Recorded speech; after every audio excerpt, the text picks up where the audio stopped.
상담약속 홈쇼핑 DB로 당당하게 활동할 설계사 및 관리자를 모집합니다. 오늘은 어디로 가지? 오늘은 누구에게 가지? 오라는 곳도 갈 곳도 없는 고민. 인포벨 보험사업단이 해결해드립니다. 지인 영업, 연구 영업, 개척 영업, NO! 상담약속 홈쇼핑 DB로 당당하게 활동할 설계사 및 관리자를 모집합니다. 지금 바로 전화하세요.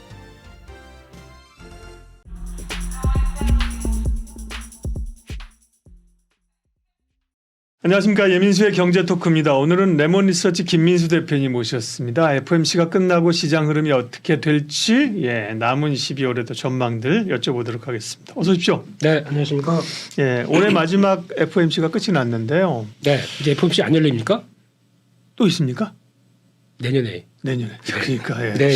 올해는 끝났고요. 네. 뭐 혹시 또 올해 또 열리는 걸 알고 계시나 싶어갖고 깜짝 놀랐는데요. 네.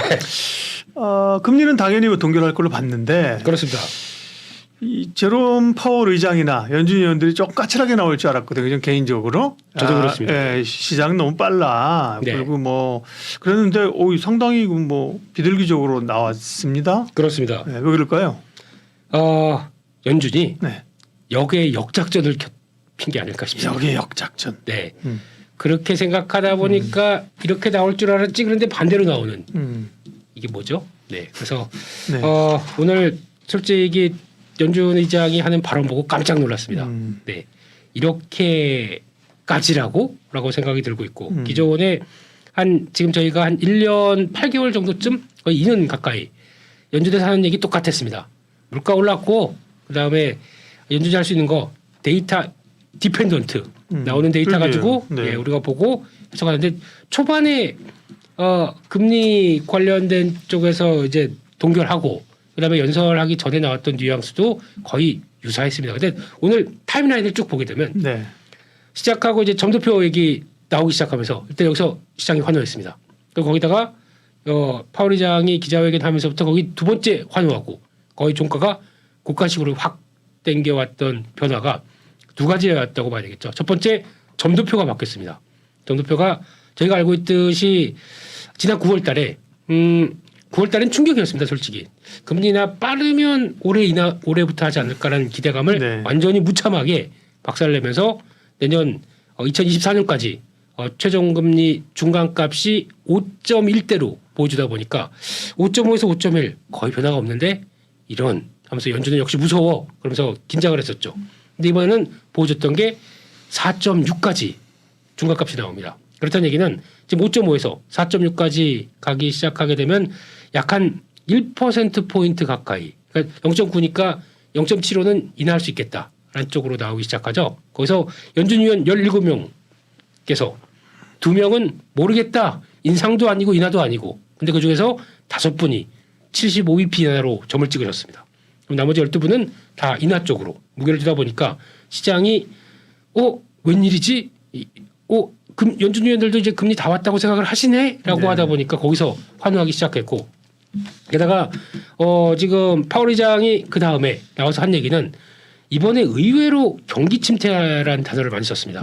그러다 보니까 뭐 똑같이 초기에는 물가 여전히 높다 그 긴축 얘기는 하다가 갑자기 선언을 해서 잠깐만 이거 경기 침체에 대해서 그러니까 물가가 인플레이션이 2%까지 떨어지지 않는다고 하더라도 경기 침체가 우려가 되기 때문에 그에 따라서 미리 연준은 선제적이 나옵니다.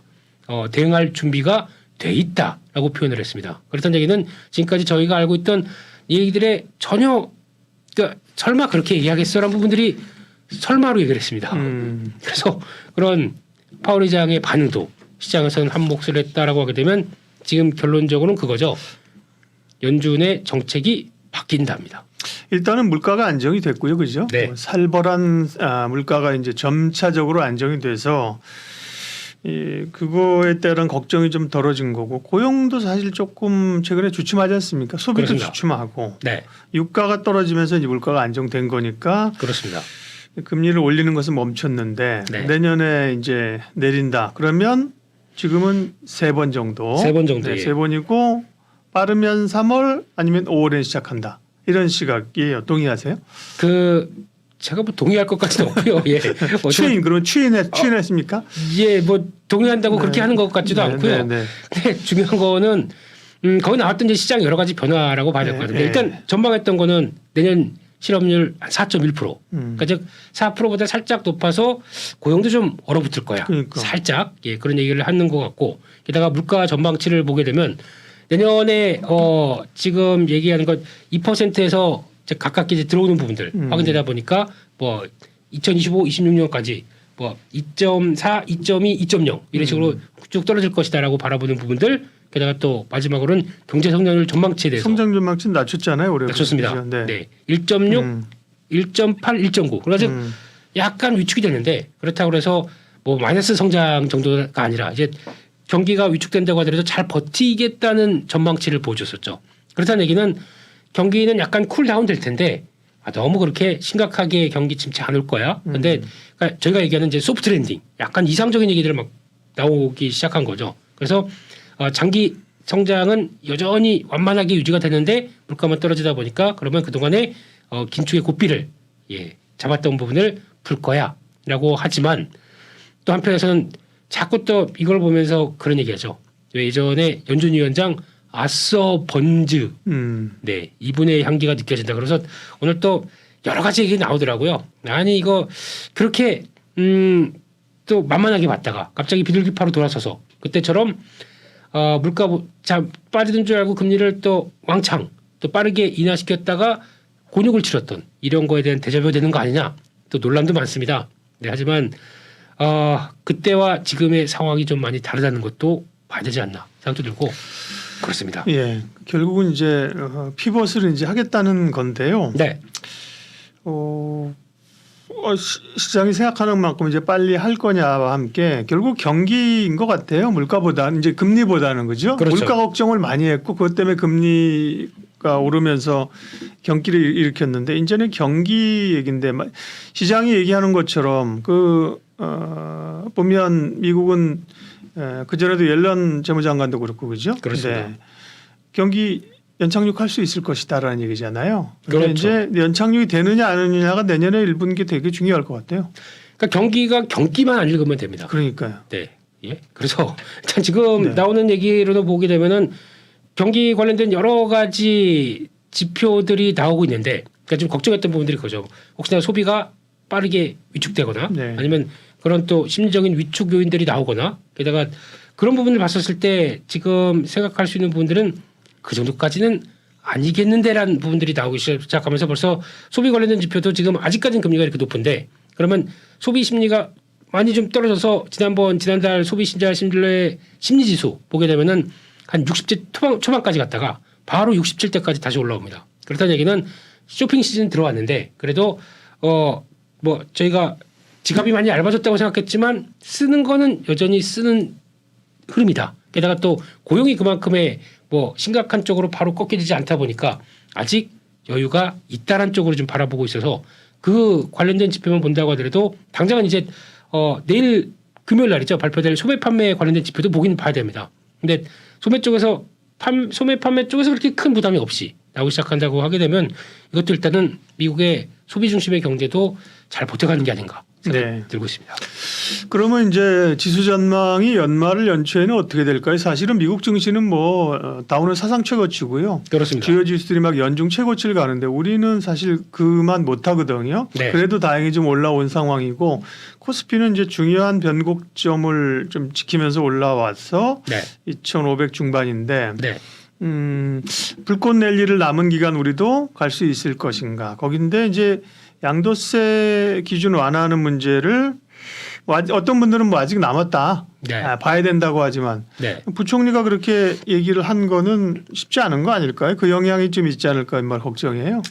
부총리보다 더 세신 분이 있긴 있죠. 네. 이제 네. 귀국하십니다. 네. 귀국하셔서 네. 모여봐라 이거 한번 하시고 네 그래서 그래도 내 공약인데 너무한 거 아니냐 이런 식으로 나가서 혹시나 좀 고삐를 쥐게 돼서 남은 한 2주 한 이제 26일까지니까 6일 정도 남았는데 거래를 치게 되면 얼마는 안 되겠지만 그 사이에 18일밖에 없어요. 이게 국무회의를 월요일 날 하는 모양이에요. 아, 예, 월요일 날. 월요일, 예, 그죠? 우리도 뭐 임원들 다 주간회의 월요일 날 하지 않습니까? 그죠? 그렇죠. 그게 뭐 국무회의가 그러니까 지난주에 나온 거는 국무회의가 2번 정도 남았으니까 네. 빨리 해야 된다는데 지금 국무회의가 이제 월요일 날 우리가 알고 있는 게 맞다면 네. 10일 이제 18일 그다음에 성탄절 25일이거든요. 네, 26일까지입니다. 그러니까 26일 날 월요일 날 안 하면 화요일 날 하는군요. 국무회의를. 하는데 네. 보통 보면은 저희는 이제 그러면 그때 다 들어가지 26일 않습니까? 날 하면 늦죠. 그죠? 네. 그러니까 그날까지다 보니까 딱 한 주 남았네요. 그러면 네. 네. 이런 뭐 초를 재는 것도 아니고 네, 그러니까요. 이런 상황 쪽에서 초를 치는 것도 아니고.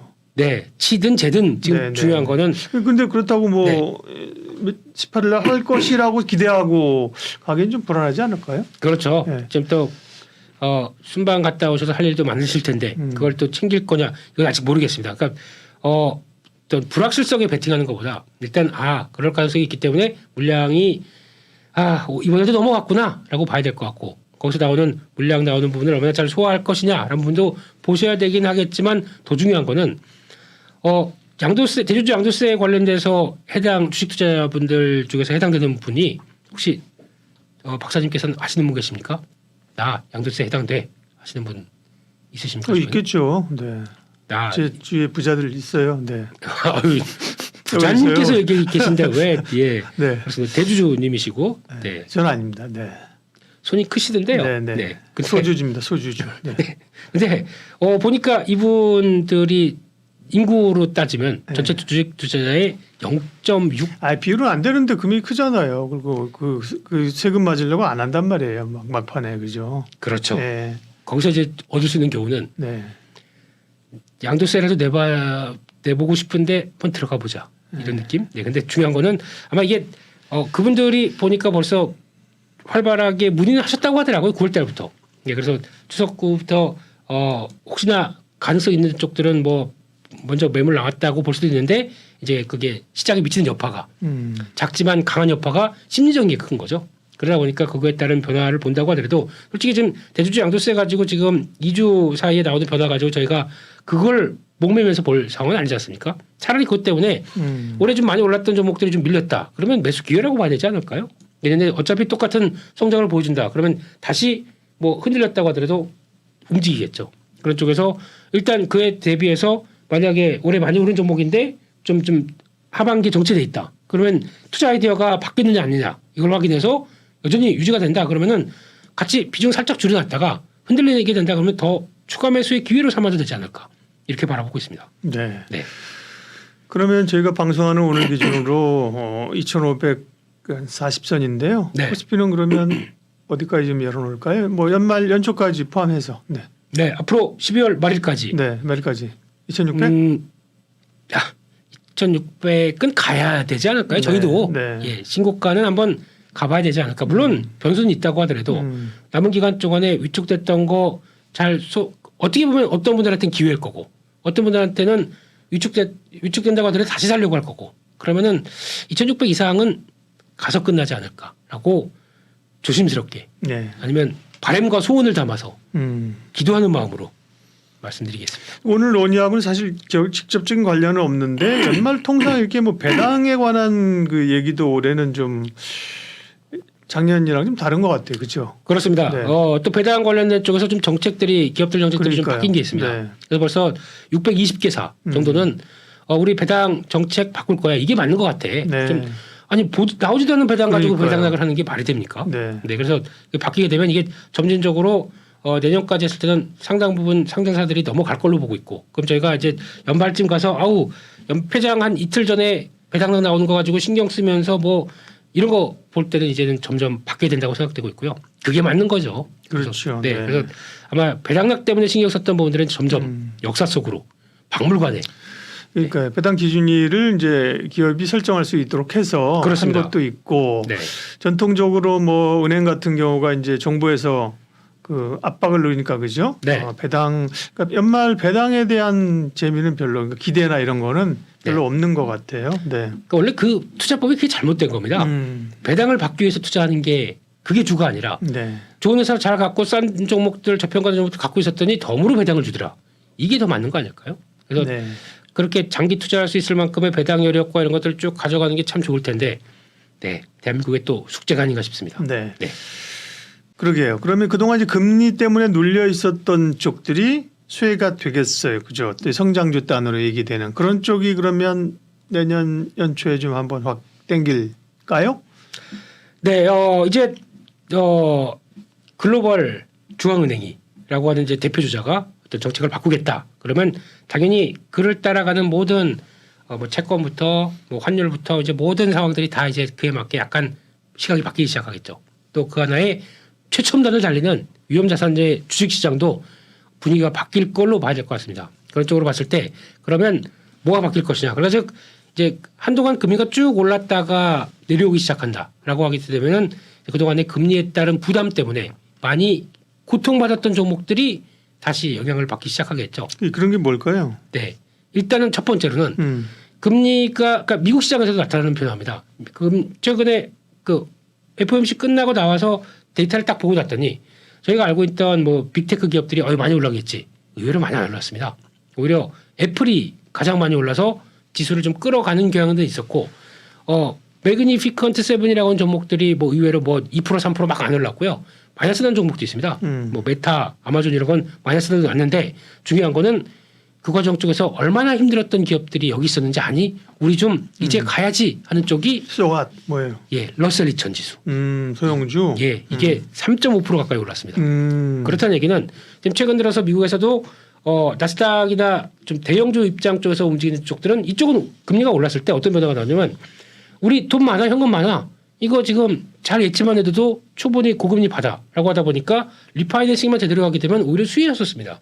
그래서 그걸 가지고 이제 투자를 해야 될까 말까를 이제 계속 이제 좀 저울질했던 측면들이고, 근데 그거 수혜받는 것도 있고 그러다 보니까 잘 견뎠다고 봐야 되겠죠. 근데 중소형사들은 그렇지가 못하는데 그게 많이 위축받았던 부분들이 아이고 이제 그러면 금리가 한숨 쉬게 만들어주네. 그러면은 기회인들이 되겠다라고 움직이는 측면들도 있겠죠. 그러니까 상대적인 측면으로 봤을 때는 우리나라도 한계 기업이라는 종목들 많았지 않습니까?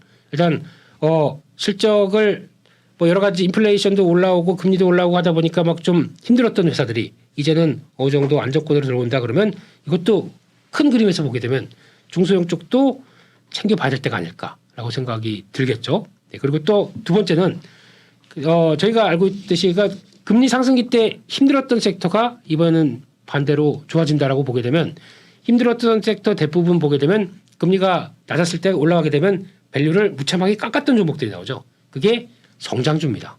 그러니까 성장주들은 다시 금리가 이제 인하하는 시기가 들어오게 되면 그만큼의 깎였던 밸류들이 다시 뭉턱뭉턱 올라올 수가 있기 때문에 지금은 포인트를 네. 맞춘다. 성장주를 봐야 되겠죠. 성장주 얘기를 그러면 어떤 걸까 하면 근데 2차 전지는 사실 금리 때문에 지금 빠졌다고 보기는 좀 어려운 거니까 그죠? 이건 좀 논외로 해서 따로 얘기를 하도록 하겠고요. 네. 그러니까 2차 전지가 최근에 뭐 금리 올라서 빠진 것보다는 이제 기대감이 조금 축소되는 것들, 수급 요인 이런 거니까 성장주긴 하지만 네. 좀 빼고 네. 그럼 대표적으로 뽑을 수 있는 게 사실은 뭐 인터넷 관련주 이런 거잖아요. 그죠? 플랫폼이죠. 플랫폼 네. 네이버 카카오 같은 경우도 꽤 많이 올라와요. 카카오는 이제 새로운 그 CEO를 선임하겠다고 밝히고 그죠? 네. 네이버와 카카오가 다 40대 여성으로 변화를 하면서 가는데 네이버나 카카오나 뭐 또 일부 플랫폼 관련주들 트위치, 철수 이런 것 때문에 관심이 있고 그럽니다. 그런 쪽은 그렇습니다. 여기 볼만하네요. 네, 카카오에서 박사님 같이 유능하신 분들을 섭외를 하셨어야 됐는데 네. 네. 좀 얘기 좀 해주십시오. 저도 뭐 예 그렇습니다. 네, 네. 네. 변방에 있는 같이 갈까요? 네. 아닙니다. 저는 한국 주거 측을 네, 네. 위해서. 네. 네. 그래서 네카오가 당연히 이제 고개가 들어야 될 것 같고 거기다가 또 한때 실적은 유지가 되는데 또 약간 올라오긴 하는데 또 금리 때문에 그랬다라고 하게 되면 이것도 밸류가 다시 차지는 과정이라고 해야 될 것 같고 그러면 또 대표적으로 또 고통받았던 쪽들이 소프트웨어 쪽이 있겠죠. 소프트웨어의 대표적인 주자가 게임주가 되겠죠. 또 그렇죠. 네, 게임주도 이제 시각들이 올라올 수밖에 없는 구조 쪽으로 바뀔 거고 거기다가 또 플랫폼 쪽에서 나올 수 있는 것 중에 이제 한때 또 전자결제 쪽 이쪽도 많이 움직였다가 다시 밀렸다가 변화가 나온다. 그럼 이런 것들도 한번 좀 같이 움직임이 나올 거고 그런 성장주에 대한 관점들이 높았던 것들도 그 성장주가 아니라고 하더라도 그런 것도 있습니다. 제가 얘기하기를 이제 금융주 쪽에서 아니면 증권주, 건설주 이것도 어떻게 보면은 금리 인하를 통해서 유동성이 증가하게 되면 그에 따라서 수혜를 받는 쪽으로 그렇죠. 건설주도 금리 고금리보다는 받았죠. 네. 그렇습니다. 그런데 태형건설 같은 경우 주가는 속절없이 하락합니다. 이런 거는 지금 고금리에 대한 피해가 지금 나올 거를 바라보고 있다 보니까 이거를 네. 당장 좀 잘 무마해야 되겠죠.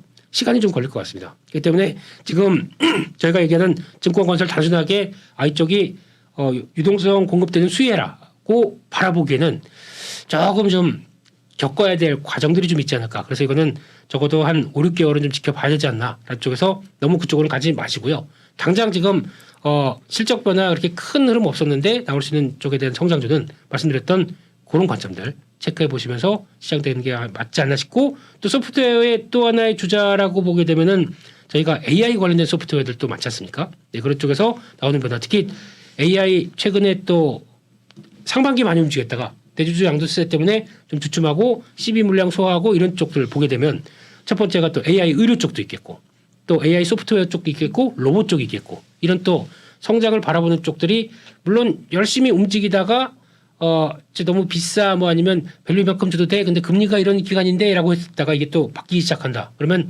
이것들도 하나 변화가 될 수가 있겠죠. 그런 것들 한번 바라보면서 네. 예, 그러니까 올해 초에 움직였던 성장에 대한 밸류 그러니까 앞으로에 대한 성장의 그림이 그려지는 종목들이 올라가다가 빠진 것들 이런 것들도 다시 한번 볼 때가 되지 않았나 싶습니다. 사실은 이게 금리 때문에 위축된 건 맞는데요. 네. 자동차도 뭐 사실은 금리 영향 그렇죠. 받잖아요, 그죠? 네, 왜냐하면 할부 금융으로 사는 쪽이 많은데 금리가 높으면 차량 구매 떨어진다 해서 사실 다 엮여 있는데, 네, 근데 이게 고금리 때문에만 빠진 거냐를 사실은 이렇게 생선 뼈를 갈라내지 살을 갈라내기가 좀 어려운 상황이라 그죠? 그렇죠. 다 네. 포함되어 있는데 네, 조금 그러면 말씀하신 섹터 위주로 디테일하게 좀 여쭤보면. 네. 네이버도 그렇고 카카오는 확실히 네이버보다 최근에 흐름이 대단히 안 치고 왔는데요. 그거를 보시기 전에 네. 반대로 보게 되면 네. 더 많이 빠졌습니다. 그렇긴 하죠. 예. 네. 그것 때문에 영향을 미치는 게 더 클 것 같고요. 예. 본다고 하더라도 지금 네이버 같은 경우도 지금 차트를 보면 월봉상으로 보게 되면 네. 네이버는 그래도 한 요만큼까지 그러니까 즉 하락한 것 쪽에 한 그래도 5분의 1 정도 돌아왔습니다. 근데 카카오는 여러 가지 회사의 내용들 뭐라 그럴까요? 더 거시기한 얘기 때문에. 네. 거시기요. 네, 그런 것들 때문에 낙폭이 원래 네이버랑 비교해 보게 되면 한 이 정도쯤 그러면 약간 그렇죠. 아니 월봉 주봉 보면 사실 뭐 아직 정말 약하죠. 이건 뭐 11만 원, 10만 원에 사가지고 뭐 버티고 물탄 분들 많을 텐데. 그죠? 그렇죠. 이제 네. 완전 포기. 네. 네. 이런 상황 쪽에서 포기하면서 요거는 엄청 들었었는데 그런 이제 변화가 들어다 보니까 변화된 기량으로 특히 낙폭 컸던 부분에 대한 변화 그리고 이것뿐만 아니라 저희가 보통 보게 되면 카카오 뱅크 같은 경우도 이것도 돌아오기 시작하는 또 하나의 인터넷 뱅크지만 이것도 약간 성장주 밸류를 좀 줬던 부분들 그렇죠. 네, 이것도 있을 것 같고 또 진짜 타격을 많이 받았던 건 카카오페이였죠. 네. 네, 이것도 변화가 들어오면서 움직임이 나오고라고 하다 보니까 그런 쪽에 대한 시각들을 또 바라보면서 그냥 많이 그러니까 카카오페이가 좋다는 것보다도 어떤 수급에 대한 그리고 또 밸류에 대한 부담들이 많이 컸던 부분들이 회복된다라는 관점 쪽에서 바라보는 게 더 맞지 않나 싶습니다.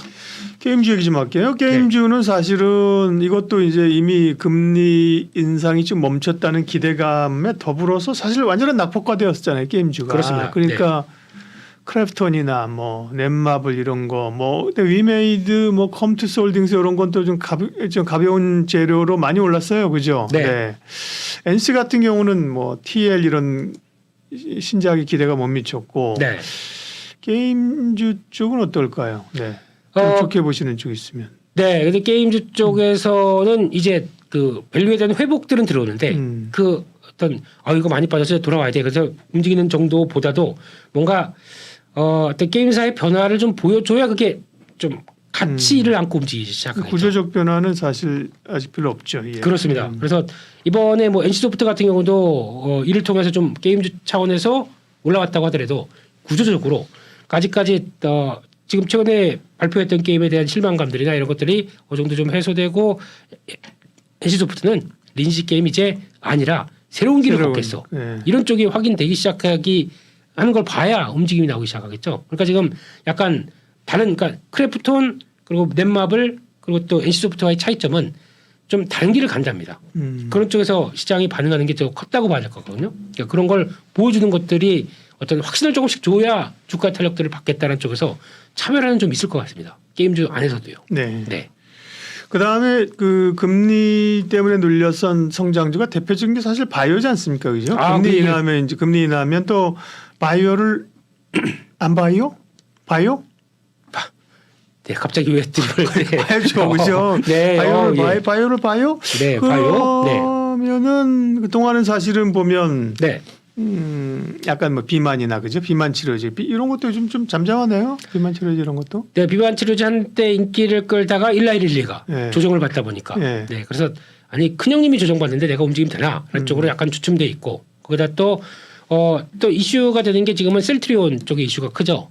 셀트리온 헬스케어와 합병돼서 이제 네. 한 18일이면은 또 상장이 그 합병 절차를 마치기 위해서 이제 거래 정지가 됩니다. 그러면 또 내년 1월달에 또 들어오기 시작하겠죠. 근데 그 사이에 어떤 셀트리온 관련된 좀 좋은 뉴스가 나온다 그러면은 나머지 제일 막내 셀트리온 제약이 영향을 받겠죠. 그 움직이는 건 항상 제약이 가볍게 움직이다. 그렇습니다. 그런 것까지 맞물리게 되면 지금 타겟은 제약 쪽으로 많이 보는 게 좋지 않나 네. 라는 생각도 들고 있고 네. 그런 쪽에서 보게 되면 또 하나는 또 최근에 이제 그래도 트렌드에 맞는 그러니까 저희가 예전에 알고 있던 무슨 단순하게 뭐 항암 신약 뭐 이런 어떤 약간 좀 막연하게 봤던 쪽에서 시간이 걸리고 돈 많이 드는 쪽에 대한 부담을 안고 있었던 종목들보다 그러니까 일단 첫 번째 좀 공매도 많았다가 변화되는 부분들도 있을 거고요. 공매도 금지 기간이다 보니까 네 그래서 그런 쪽에 대한 변화라든가 거기다가 또 중요한 거는 지금 트렌드에 맞는 쪽을 보는 게 맞잖아요. 그래서 말씀하셨던 비만 치료제나 내용 같은 경우는 당장 또 알츠하이머에 대한 또 임상 그러니까 FDA 승인 얘기들이 또 많이 나올 겁니다. JP 모건 헬스 컨퍼런스도 있고. 거기서도 그렇고요. 또 특히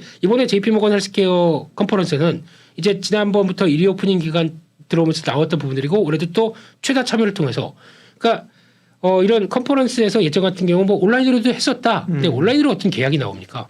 미팅을 하면서 우리 회사에 대한 열정 보여주면서 막 이런 미팅이 나오기 시작해야 뭐 계약건이나 아니면 또 뭐 어떤 최소한 MOU라도 나올 수 있다라고 하게 되면 그런 부분에 대한 기대감은 이번에는 또 커지겠죠. 그렇기 때문에 그런 것들 보시면서 보시되 그냥 지금 시장에 맞는 트렌드로 가는 섹터들 그걸 보는 게 맞지 않나 싶고 거기다가 비만 치료제 국내에서도 하는 뭐 한미약품 같은 경우도 뭐 기대는 좀 올라올 수가 있겠죠. 이런 것부터 그리고 또 최근에 좀 조정을 받고 있는데 다시 모멘텀 살아날 수 있는 뭐 이번에 그 라이센스 아웃 잘했던 뭐 종문당이라든가 뭐 그리고 또 많이 빠졌던 네. JW 중요제약 이런 것도 네. 플랫폼 쪽인데 좀 위축됐고 특히 그래서 이것저것 다 떠나서 하나만 본다 그러면 AI 의료죠. 네, 이쪽 많이 밀렸고 여전히 성과는 나오고 있고 또 루닉 같은 경우는 우리 가기 위해서 이제 캔서 문샷 들어가는 프로젝트 쪽에서 가장 어떻게 보면은 그 프로젝트에서 내가 암인자인지 진단을 해야 되는 가장 첫 번째 단계 쪽에서 중대한 임무를 맡지 않습니까? 그러다 보니까 회사 인수하고 이런 과정들이 나오는 것들도 나쁘지 않다라는 것도 봐야 될 것 같습니다. 루닛. 네. 네. 그런 식으로 섹터를 물어보면 관심주로 압축을 해주시면 되게 좋네요. 진단 키트도 조금 좋은 의미에서 조금 수상해요. 이거 볼만해요. 왜냐하면 네. 지금 사실은 지금 독감 굉장히 유행이잖아요. 그렇습니다. 예. 독감도 뭐 키트도 하고 동남아에는 또 지금 코로나 바이러스가 다시 확산한대요. 네. 그리고 이제 꼭 코로나 진단 키트 아니더라도 진단 키트사들이 엄청 벌어놓은 걸 가지고 이것저것 하고 그죠. 네. 또 무슨 뭐 마약 진단 키트 이런 것도 있고 그죠. 그렇습니다. 그래서 진단 키트도 나쁘지 않아 보이지 않습니까? 나쁘지 않은데 이게 저희가 갖고 있는 기대감이죠. 네. 기대감 대비해서 성과를 우리 이거 한다. 네. 이런 걸 보여주고 그때 어떤 회사가 어떻게 하는지 보고 그 해당 타겟의 종목을 집중하는 게 맞지 않나. 물론 느릴 수 있습니다만 네. 뭐 이만큼 오른 다음에라고 한다고 하더라도 제약바이오 쪽에서는 새롭게 들어가는 기대감을 안고 하는 사업의 방향성이 섰을 때 그때에 따른 보고 가자. 보고 확인하고 가자. 그게 더 네. 나은 것 같습니다. 네. 바디텍 매드 뭐 이런 거 많이 얘기하시더라고요. 물론 오르면 그 얘기 나오면 수젠텍 이런 게 빨리 가는데 그죠? 네. 뭐 바디텍 매드도 좋게 보시는 분이 있어서 여쭤본 거고요. 네. 마지막으로 네. 친환경 네. 사실 풍력, 태양광 뭐 정말 많이 빠졌어요, 그죠? 그래서 빠진 좋토가 이유가 됐죠. 네. 여기도 금리 영향을 받는 거거든요, 맞습니다. 그죠? 네. 금리 영향 아무래도 금리가 높으면 자본 조달이 어렵고 네. 미국에서 보조금 우려도 좀 있었고 네. 그다음에 결정적인 게 지난번에 이제 뭐 2차 전지 올라가고 기관들이 그런 거 할 수 없이 따라서 하기 위해서 애꿎은 친환경 풍력 바이오 풍력 태양광 많이 팔았대요. 수급이 완전히 꼬여 있었거든요. 그렇죠. 근데 네. 지금 좀 움직여요. 네. 네. 먼저 신호가 나오기 시작했고 네. 그다음에 이 흐름을 통해서 이쪽도 피해 섹터지 그러면서 이제 움직임이 나오기 시작하는데 또 하나 이제 걸리는 것 중에 하나가 그게 있습니다. 내년 가게 되면 대선을 앞두고 그렇죠. 11월 대선을 앞두고 약간 이제 내년 여름 지나가게 되면 이제 또 두 진영에서 격돌하는 이제 지금으로는 예전에 뭐 유엔 대사분 그분도 올라올까요? 헤일리. 헤일리. 예. 자꾸 에일리가 생각납니다. 저는 MZ 세대이기 때문에. 네네. 네. 근데 그분이 만약에 뭐 이렇게 올라오지 못한다고 하더라도 네. 그래도 트럼프 전 대통령과 바이든 대통령의 이런 격돌이 나왔을 때 네. 신재생은 과연 어떤 변화가 갈 것이냐 이런 얘기도 있다 보니까 일단은 이제 다시 돌아가긴 돌아간다고 하더라도 추세적으로 이게 강하게 움직이기 위해서는 뭔가 확신을 좀 못 줄 것 같습니다. 근데 물론 트럼프 전 대통령 때 신재생 에너지 관련된 종목이나 정책은 그렇다고 하더라도 이쪽이 태동기와 함께 가장 많이 탄력적으로 움직였을 때입니다. 그때가. 그러니까 그런 거 봤을 때는 이번에 뭐 그렇다고 해서 기존에 했던 IRA 법안을 뭐 강력하게부터 제어를 한다든가 할 수 법안이기 때문에 그러면 또 여러 가지 되돌리는 흐름들이 나와야 되는데 그것도 만만치 않거든요. 그렇기 때문에 그런 거 보게 되면 그런 악재성 심리를 극복하고로도 움직이는 거는 당연히 그러면 지원됐던 프로젝트가 된다라고 했었을 때가 가장 좋지 않나 싶습니다. 2차 전지는 어떻게 될 것인가를 여쭤보도록 하겠습니다. 예. 조정계 받았고, 네. 그죠? 네. 가격 조정 받았고, 네. 기간 조정도 받았고, 근데 이제 공매도 규제 이슈는 하루 이틀에 그쳤고, 네. 그렇죠. 이제 좀 내년을 보면서 네. 슬슬 그죠? 기대감. 연말에 뭐 2차 전지를 불을 태워보자 이런 분들은 별로 없을 거예요, 그죠? 내년 보면서 좀 관심 가질까? 네. 네. 이런 분들이 있을 것 같습니다. 좋은 생각입니까? 네, 가즈아. 가지야. 네, 네. 불을 태워보자라는 입장으로 보는데 이제 과거에 예전에 만약에 2차 전지에 대한 바닥 시그널이 나왔고 돌아가기 시작했을 때 예전에 봤던 종목들이 그대로 가겠느냐? 이건 또 다를 수가 있거든요. 그렇기 때문에 그런 건 체크해 보시되 지금 2차 전지 업황 아까 말씀하셨듯이 자동차 얘기를 잠깐 하셨을 때 네. 자동차 쪽도 하나의 변수가 됐던 게 너무 비싸 금리가 너무 비싸다 보니까 그거 가지고 할부 리스 금융 되겠느냐 쪽이 그럼 이제 바뀌기 시작하겠죠. 벌써 지금 그 기준 그러니까 할부가 들어갈 수 있는 금리는 이제 단기물입니다. 단기물이 기본 삼아서 플러스 알파 가상금리가 붙는데 이게 장기물보다 단기물이 더 빨리 빠집니다. 그러면 훨씬 더 금리 변화에 대한 효과를 많이 노릴 수가 있겠죠. 네. 그렇기 때문에 긍정적인데 그러면 그게 비싼 전기차 쪽도 약간 좀 수요가 살아나는 게 아니냐라는 쪽으로 바뀔 수가 있겠죠. 게다가 2024년은 IRA 법안이 지금까지는 산 다음에 전기차를 사게 되면 사후로 줬는데 지금은 사용과 동시에 같이 제공을 합니다. 그러다 보니까 이달 효과가 처음부터 나올 수가 있겠죠. 그러면 그에 따른 변화는 이제부터 지켜본다라고 하게 되면 수요 쪽은 살아날 수 있다라는 쪽으로 바라보고 있고 게다가 또 그런 걸 봤었을 때 가장 많이 또 느꼈던 것 중에 하나가 뭐 11월 한 지난 9월 달부터 나오는 양극재 수출이나 여러 가지 소재 수출을 보게 되면 그냥 뚝뚝 떨어졌었죠. 네. 이게 이제 회복하는데 또 하나의 변화가 될 거는 P와 Q 중에서 Q도 P와 Q가 다 떨어지다 보니까 이렇게 힘들었던 거죠. 근데 거기서 먼저 P가 살아날 구멍이 보이기 시작하는 거죠. 리튬 가격들이 반응을 합니다. 그렇게 많이 빠지다 보니까 이제 탄산 리튬 어제도 중국에서 상한가가 들어갔고 그러면서 저점에서 턴하는 모습들이 들어오다 보니까 가장 이를 몸소 움직이는 종목 중에 하나가 미국의 앨범알이라고 있습니다. 네. 이게 이제 어제 금리가 이제 바뀐다라고 내용이 나오다 보니까 앨범알이 주가가 10%가 뛰어버립니다. 9.4%. 예, 그렇게 되면 바닥권에서 중요한 저항권들을 이제 안착하는 모습들이 나오죠. 그래서 이게 선호가 돼서 이제 턴하기 시작한다 그러면 2차 전지 섹터 쪽에서도 국내 쪽에서도 뭔가 이제 바닥에 대한 시그널이 스물스물 올라오는 이런 단계가 아닌가 싶습니다. 네. 네. 근데 수요에 대한 우려는 아직 있는 거잖아요. 아무래도 그렇죠. 판매 대수라든지 좀 줄고 이제 셀업체들이 국내 셀업체들이 뭐 미국이나 이런 합작법인 하려던 것도 좀 위축되는 상황이고 네. 거기에 대한 우려는 좀 시간이 필요한 거 아닌가요? 그러니까 그게 뭐가 먼저냐가 중요할 것 같은데, 예. 그러니까 먼저 지금 같은 경우도 Q는 유지되다가 막판에 흔들렸고, 예. 그 P는 먼저 빠지기 시작했습니다. 그런 전방 산업에 대한 여러 가지 변화가 먼저 반영되기 시작했고요. 근데 지금 시점에서는 P가 돌기 시작하게 되면은 P와 Q에서 Q가 조금 위쪽이 좀 느지막하게, 그러니까 반응은 P가 더 빠르게 돌아 왔다 갔다 합니다. 근데 Q는 어떤 흐름을 이렇게 타기 시작하겠죠. 근데 그런 흐름들이 이제 회복되는 기조만 보인다고 하더라도 P가 올라오는 효과와 함께 오히려 매출에 대한 여러 가지 실적에 대한 부분들이 빠르게 작용한다라고 보게 되면 지금은 기대감 Q에 대한 전환의 기대감까지 나오게 되면은 오히려 그건 좀 기후가 될 수 있지 않나 생각이 듭니다. 네. 네. 그래서 어쨌든 2차 전지는 총체적으로 보면 조금 회복 국면으로 연말 연초 내년 상반기까지 보면서 회복 국면에 갈 수 있다. 최악의 상황은 지났다. 음. 네, 그래서 이제 회복을 시동을 건다라고 하는 쪽으로 바라보고 시동을 건다. 네. 이제 누가 시동을 거느냐가 이제 문제인데 그죠? 그렇습니다. 예.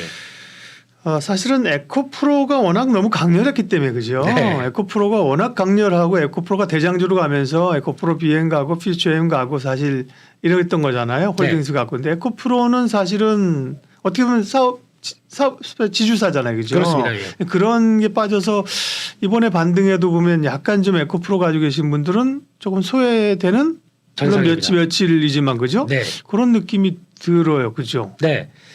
이 현상에 대해서 그 에코프로 모티리얼즈가 네네. 네, 빠져나가서 상장이 됐을 때 눈에 강조드린 내용들이 그거였죠. 예. 그러니까 기존에 갖고 있던 밸류가 이게 빠져나간다. 그렇죠. 갖고 있던 게 나오기 시작하게 되면 그 안에 있던 이렇게 받았던 밸류가 한 부분이 이쪽으로 나가버린 거죠. 그러니까 이거는 약간 그만큼이 비어 있는 상태고 거기다가 이제 또 올해 내년 말인가에 또 에코프로 이노베이션 얘기가 또 상장 얘기가 나오기 시작하는데 그러면 이쪽도 이제 수사를 좀 강화하는 쪽이죠. 나오게 되면 또 에코프로에 대한 밸류가 또 빠지게 되겠죠. 그래서 지금 같은 경우는 지금 이번에 만약에 다음 반등 국면 쪽에서 2차 전지 쪽에서 뭘 봐야 되느냐라고 하게 되면 직접 사업하는 회사들 소재 쪽 그동안에 피가 하락하면서 고생을 많이 받았던 회사에 대한 대표적으로 접근이 양극재 업체네요. 그렇죠. 포스코 퓨처엠, 에코프로 BM 이런 회사들이 조금 더 탄력적으로 움직일 것 같습니다. 네. 그걸 LNF가 최근에 더 강한데요. LF는 약간 1월 달에 들어오는 또 코스피 이전 그에 따라서 나오는 어떤 수급.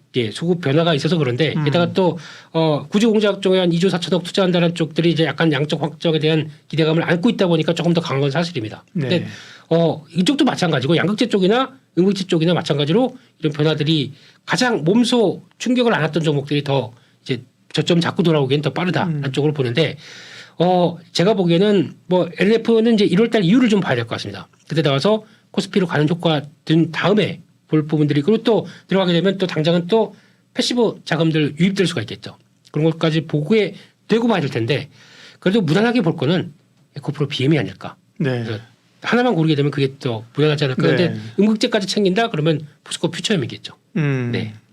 포스코 퓨처엠, 에코프로 BM. 응급제는 이제 양극재와 달리 응급제 얘기도 꽤 많이 했었거든요. 네. 실리콘 응급제나 뭐 이런 쪽으로 했었는데 네. 퓨처엠은 이제 같이 하고 있는 거고요. 그렇습니다. 응급제만 떼고 봤을 때는 응급 뭐 대주전자재료 이런 건가요? 내년은 예. 응급제를 잘 봐야 될 것 같습니다. 예. 네, 응급제가 이제 변합니다. 그 안에 들어가는 소재들이 바뀝니다. 지금까지는 천연 흑연에서 인조 흑연으로 바뀌다 보이고, 근데 흑연 갖고 자꾸 하다 보니까 중국이 말썽을 일으켜요. 그러게요. 우리가 너네 들어가는 지금 중국에서 의존율이 70%가 됩니다.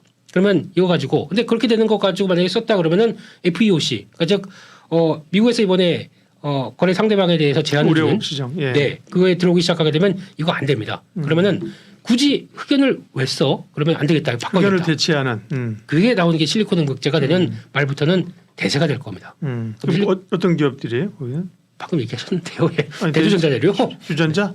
네. 주전자? 대주전. 큰 주전자래요. 네, 아, 네, 예. 네. 큰 주전자. 주전자하고 또 네. 대주전자 나머신 소재 이런 것도? 대주전자 재료가 있고 한솔케미칼도 있습니다. 네. 그래서 투자하는 거 보게 되면 몇몇 또 회사 연결되기 시작하게 되면 또 고려아연인가 이것도 합작사 뭐 있긴 있다고 하는데 네. 근데 그거는 일단 좀 보시게 하게 됐지만 여기서 중요한 거는 얼만큼 내가 철비 투자를 통해서 지금 그동안 고통스러웠지만 준비가 되어 있느냐가 제일 중요합니다. 그러면 대주전자 재료가 가장 앞선 회사라고 봐야 될 것 같고 네. 실리콘 응급제를 하게 되면은 예전에 그러니까 흑연 대신에 실리콘을 하게 되면 그만큼 리튬을 더 많이 안게 됩니다. 그러면 안게 돼서 그거를 줄였다 늘렸다는 충방들이 나오는 과정 쪽에서 부피가 부풀어져 버립니다. 그걸 딱 뒤에서 안아주는 좀 야하네요. 예, 예, 네. 안아주는 네. 도전제가 필요합니다. 네. 그런 사랑에 대한 도전, 예, 이거서 탄소 나노튜브로 CNT 도전제가 또 축이 될 겁니다. 그래서 나노신 소재보다 개인적으로는 제이오가 낫지 않을까. 제이오. 네, 네. 이게 더 좀 준비를 잘하고 지금 실적도 됐는데 플러스 신규 사업들에서 끌어오는 걸 생각한다라고 하게 되면 이게 더 낫지 않나라는 생각이 들고 있습니다. 네. 네, 그 다음에 제이오 흐름이 좋네요. 네, 항상 새로운 종목들을 공부를 해야 돼. 네. 그 다음에 무슨 뭐 분리막이나 동박업체도 좀 움직입니다만 우선적으로 보이는 게 소재 가운데 엔캠 같은 경우. 그렇습니다. 네, 전액 쪽에서도 네. 워낙 고생을 많이 했고, 네. 그러니까 이쪽이 다 아이디어가 그겁니다. 중국에 대한 의존도가 높다 보니까 그거를 조각적으로 손절하고 새롭게 갔었을 때 얼마큼 다시 북미 투자를 하고 그걸 자기의 독자적인 일로 갈 수 있을 것인가. 그런 쪽에서 전액 쪽에서도 또 나오는 게 엔캠, SK 아이테크놀로지 또 WCP. 그러니까 이런 전해질 분리막 회사들 같은 경우도 뭔가 변화 요인들이 나오고 있죠. 그러니까 내년 같은 경우 지금 당장 LG에너지 솔루션 같은 경우도 분리막 쪽에서 지금 보게 되면은 거의 중국, 일본 업체를 많이 썼습니다.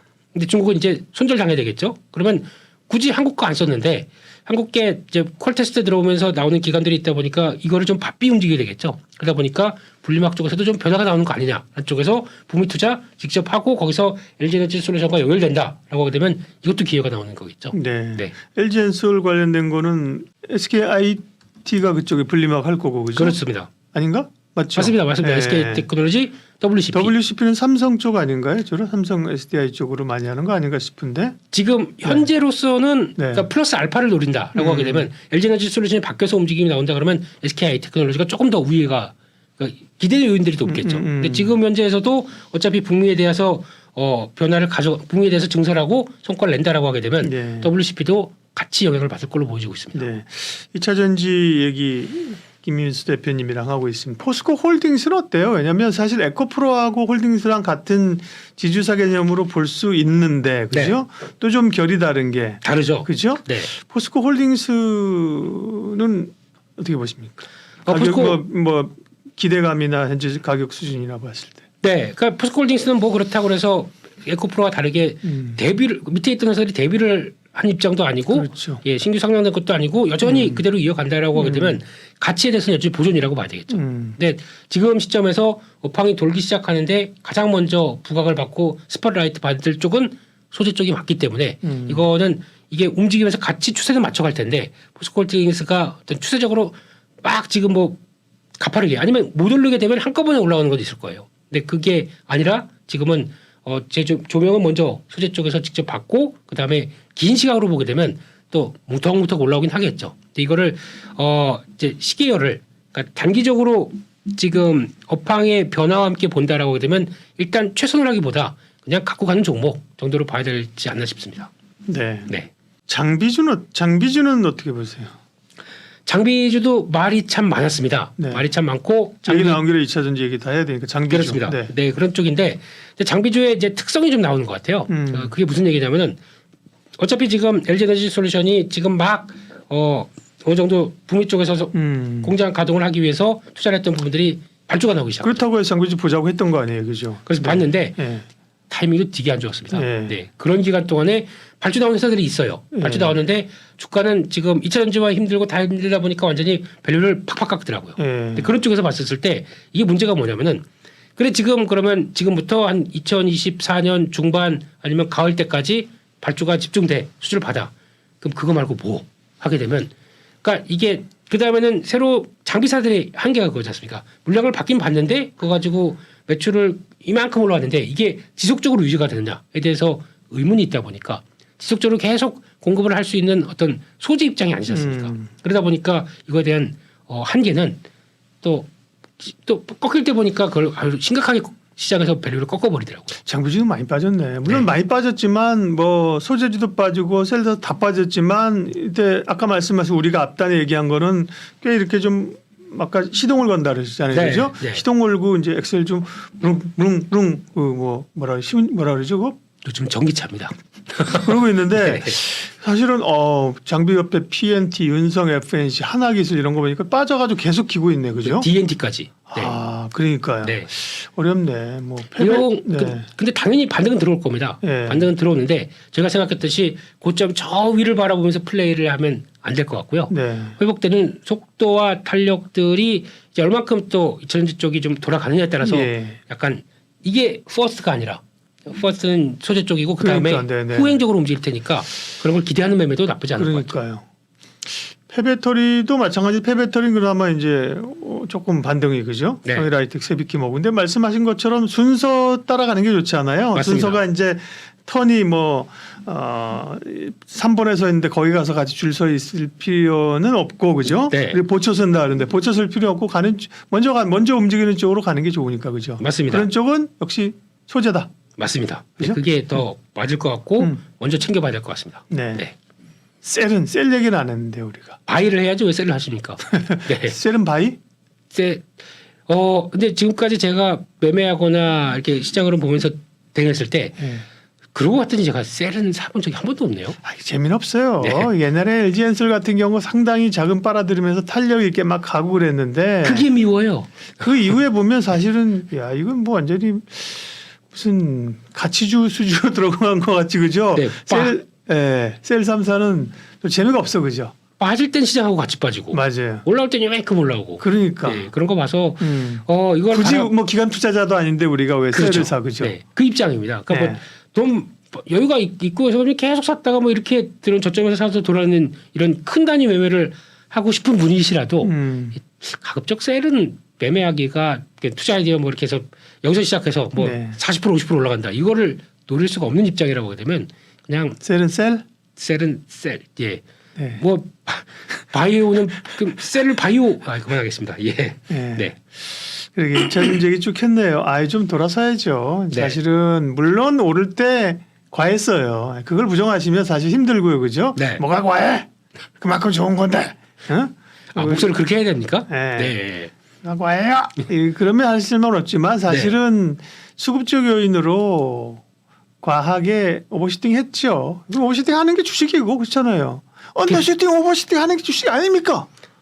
또 목소리가 그렇게 하셔야 됩니까? 그래서 도울 선생님처럼 네, 예. 그랬는데 이제 네. 가격 조정 뭐 많이 받았고요, 그죠? 맞습니다. 뭐 고점에서 한 40% 50% 조정 받았잖아요, 그죠? 네, 그 앨범 말도 3분의 1 토목 났는데. 그러니까 네, 그게 현실인 것 같습니다. 네, 그럼 네. 기간 조정을 뚫고 좀 올라. 물론 말씀하신 것처럼 이전의 영광을 그렇게 팍팍 재현하면서 가는 거는 기대감을 좀 낮추는 게 좋겠지만 네. 적어도 이제 좀 다시 이야기가 나올 그런 때는 오는 것 같습니다. 2차 전지도 내년에 좀 기대하면서 네, 레몬리서치 김인수 대표님과 시장 전략을 여기까지 하겠습니다. 고맙습니다. 감사합니다.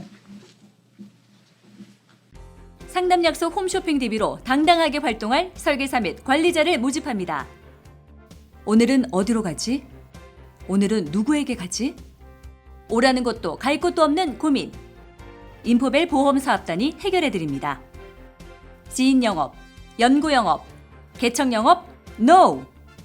상담 약속 홈쇼핑 DB로 당당하게 활동할 설계사 및 관리자를 모집합니다. 지금 바로 전화하세요. 상담 약속 홈쇼핑 DB로 당당하게 활동할 설계사 및 관리자를 모집합니다. 오늘은 어디로 가지? 오늘은 누구에게 가지? 오라는 것도 갈 곳도 없는 고민. 인포벨 보험사업단이 해결해드립니다. 지인 영업, 연구 영업, 개척 영업, NO! 상담 약속 홈쇼핑 DB로 당당하게 활동할 설계사 및 관리자를 모집합니다. 지금 바로 전화하세요.